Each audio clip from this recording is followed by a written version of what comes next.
All right, let's talk about an emotion we all feel but almost nobody wants to admit to. Envy. You know that feeling. But here's the thing, we're not going to try to bury it. We're going to flip it on its head and turn it into one of the most powerful tools you have for getting what you want. I mean, really think about that for a second. That awful, sinking feeling you get when you're scrolling online and see someone else's success? What if that wasn't a character flaw? What if it was actually a signal trying to tell you something important? That's the big idea we're diving into.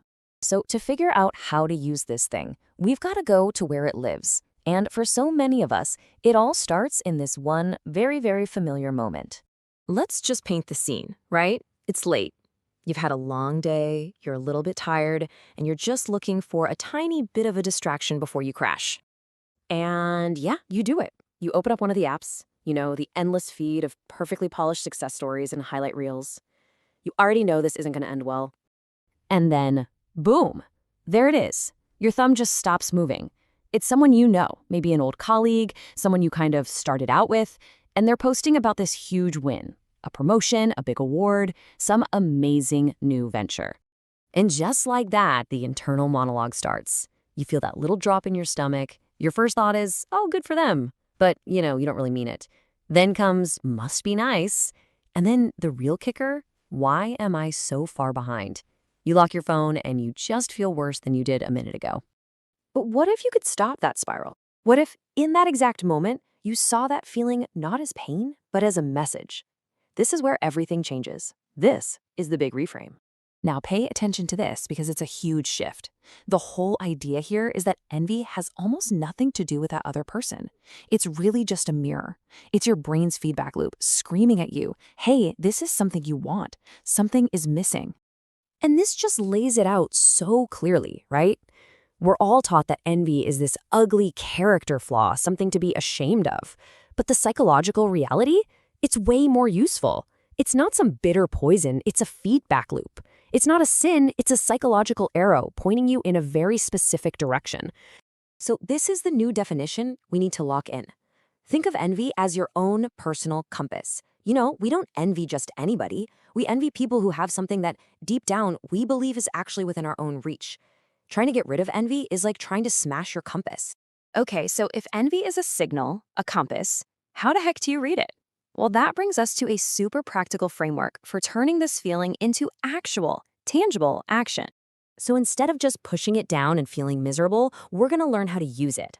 The acronym here is SIGNAL, and it's a step-by-step guide to decoding the message and, yes, turning it into rocket fuel for your own ambitions. Here it is. This is the roadmap. Spot, identify, gauge, act, and let go. These 5 steps will take you from that passive, painful feeling to active, productive movement. Let's break them down. First things first, you have to stop just scrolling past the feeling. When you feel that physical pang, the tight chest, the hot feeling in your face, don't ignore it. And definitely don't judge yourself for it. Just acknowledge it. Say to yourself, okay, my body is telling me something. I care about this. That sting isn't bad. It's data. All right, step 2 is to get super specific.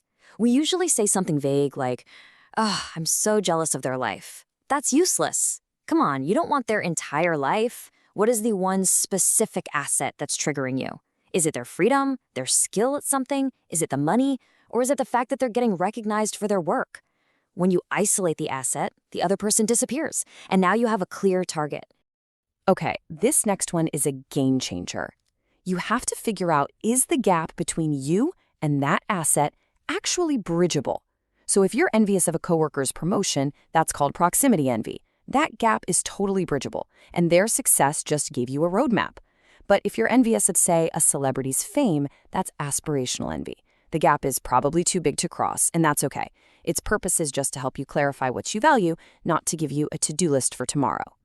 Now, here's where the magic happens. Envy only becomes toxic when it just sits there and festers. The antidote is always action. You have to convert that signal into motion with what's called a micro move, a tiny step. You envy their public speaking skills? Google a local Toastmasters club. You envy their new job? Spend 20 minutes updating your resume. It immediately shifts you from feeling powerless to feeling powerful. And finally, the last piece of the puzzle is this massive mindset shift. You have to destroy the idea that life is a zero-sum game, that their win is somehow your loss. It's not.